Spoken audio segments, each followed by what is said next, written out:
Alors imaginez, vous êtes un jeune de 25 ans, plein d'idéaux et très politisé. Et c'est justement les élections présidentielles. C'est même le second tour. Il n'y a plus que votre champion et son rival en liste. Vous passez votre temps sur les réseaux sociaux pour voir où en est l'élection. Et tout d'un coup, vous voyez apparaître une rumeur. Dans le camp d'en face, il y a un réseau pédophile sur lequel la police enquête. L'accusation prend de l'ampleur. Le réseau est constitué d'hommes d'affaires et de politiciens, dont le chef du camp d'en face, celui qui risque d'être élu président. Et petit à petit, vous apprenez qu'ils achètent des enfants et qu'ils les réduisent à l'état d'esclavage pour de véritables orgies. Mais comme ce sont des personnes très puissantes qui sont impliquées, la police ne semble rien vouloir faire. Pourtant, toutes les preuves sont là, sous vos yeux. Les codes dont ils se servent ont été décodés. Et pire, on sait où se trouvent les enfants retenus prisonniers, à quelques kilomètres de chez vous.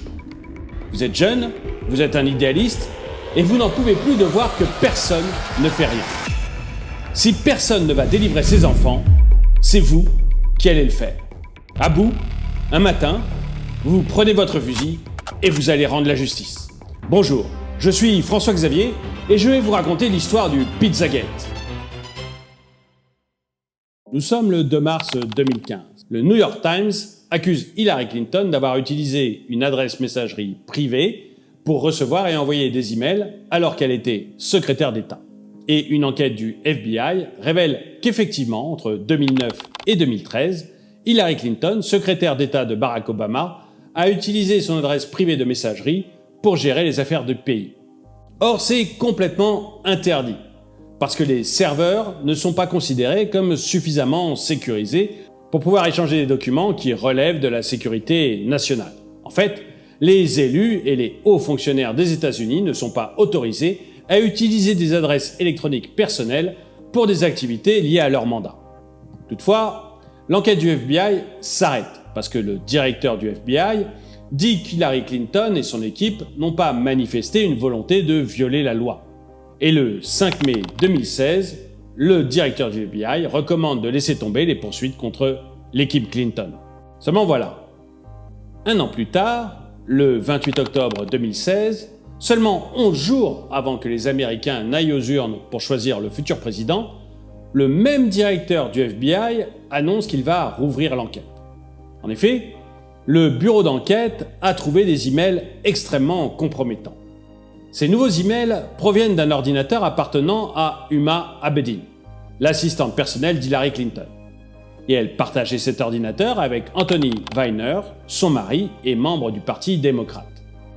L'affaire est grave parce que Anthony Weiner est accusé d'avoir envoyé un SMS à caractère sexuel à une mineure de 15 ans. Et le couple Clinton, lui, est soupçonné depuis quelque temps d'être impliqué dans un réseau de pédophilie. Pour comprendre ce qui va se passer ensuite, faites l'effort de vous mettre dans la peau d'un membre du Parti républicain. Vous êtes à 11 jours de la plus grande élection du pays, et vous voyez les scores de votre candidat chuter un petit peu chaque jour. Et pour rien arranger, votre champion va être battu par une femme que vous détestez. Et puis tout à coup, le FBI vous tend malgré lui une perche en annonçant la découverte de milliers d'emails que votre adversaire a cachés sur un ordinateur appartenant à un homme soupçonné de pédophilie. Est-ce que vous allez saisir cette perche ou est-ce que vous allez la laisser passer? Eh bien, forcément, des milliers de républicains, des milliers d'enquêteurs amateurs vont saisir la perche. Et pour continuer cette histoire, on va prendre une part de pizza. Le Comet Ping Pong est une pizzeria purement démocrate. D'ailleurs, James Alefantis, le propriétaire de l'établissement, ne s'en cache pas. Il organise même souvent des campagnes de collecte de fonds pour son parti. Parmi les milliers de messages de l'équipe d'Hillary Clinton qui ont fuité sur Wikileaks, eh bien il y en a plusieurs qui parlent d'une pizzeria, le Comet Ping Pong. Et on y évoque des levées de fonds et des commandes de pizza. Il y a plusieurs messages, par exemple, entre James Alefantis, le patron de la pizzeria, et John Podesta, le directeur de campagne d'Hillary Clinton. Il y a des messages un peu étonnants, comme celui d'Herbert Sandler, un agent immobilier, qui demande à John Podesta s'il devrait jouer au domino sur du fromage ou des pâtes. Et puis dans un autre message, Tony Podesta, le petit frère de John, écrit à son frère Mary n'est pas libre, est-ce que tu aimerais une pizza pour 1 heure?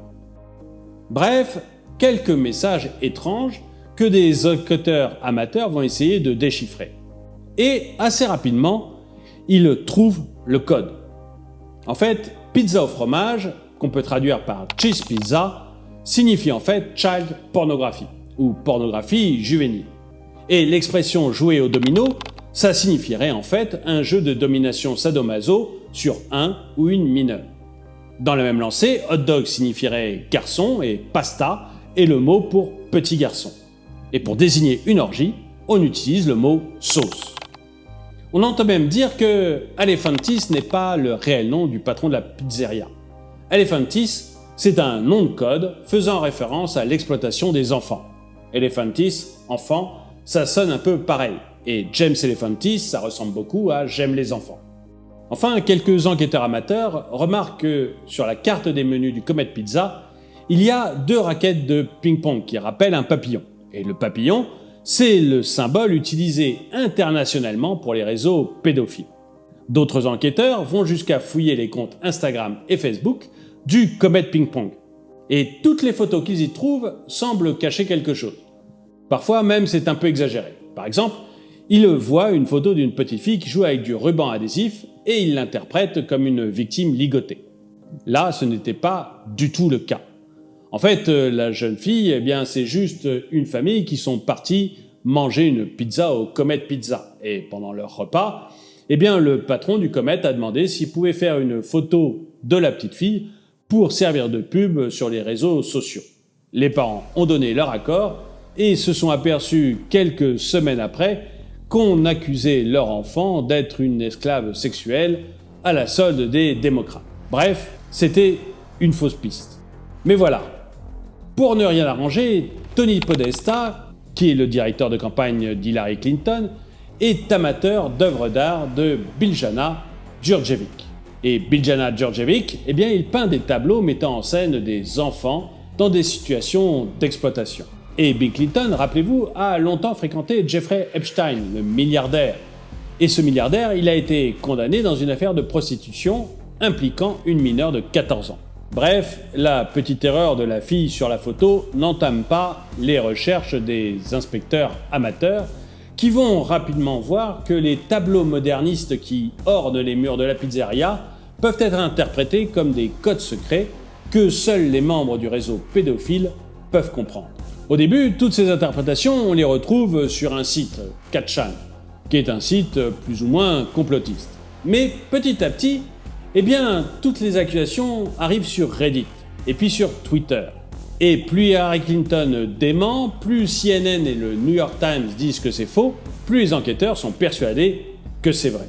Certains enquêteurs amateurs vont même jusqu'à penser que la pizzeria est le lieu de rencontre des membres d'une secte plus ou moins satanique dirigée par Hillary Clinton et son directeur de campagne. Et ils sont renforcés dans cette idée par la découverte de réseaux de tunnels plus ou moins sophistiqués sous la pizzeria qui permettraient de faire rentrer d'une part les riches clients qui arrivent et d'autre part les esclaves sexuels. Et enfin, il y a cette accusation étrange directement contre le directeur de campagne Hillary Clinton, John Podesta, et son frère Tony. Le 3 mai 2007, au Portugal, Madeleine McCann, une fillette d'à peine 4 ans, disparaît. Et il y a des portraits robots des 2 hommes soupçonnés de son enlèvement qui sont envoyés un peu partout. Alors voilà, les portraits robots des 2 hommes soupçonnés de l'enlèvement de Madeleine ressemblent étrangement à Tony et John Podesta.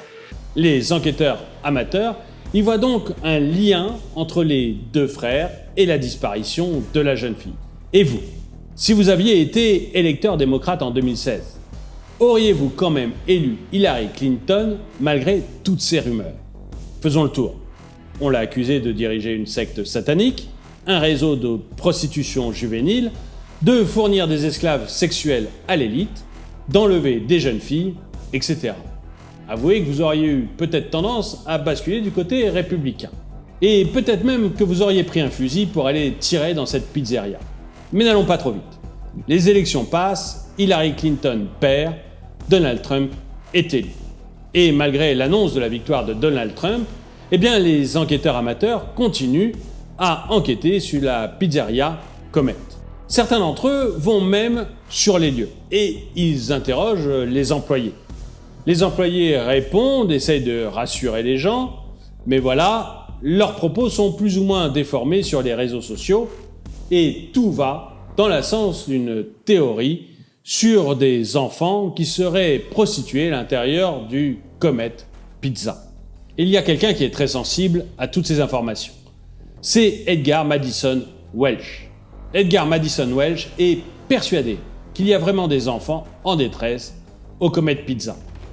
Et un matin, il se réveille, il prend un fusil d'assaut AR-15 et il rentre au Comet.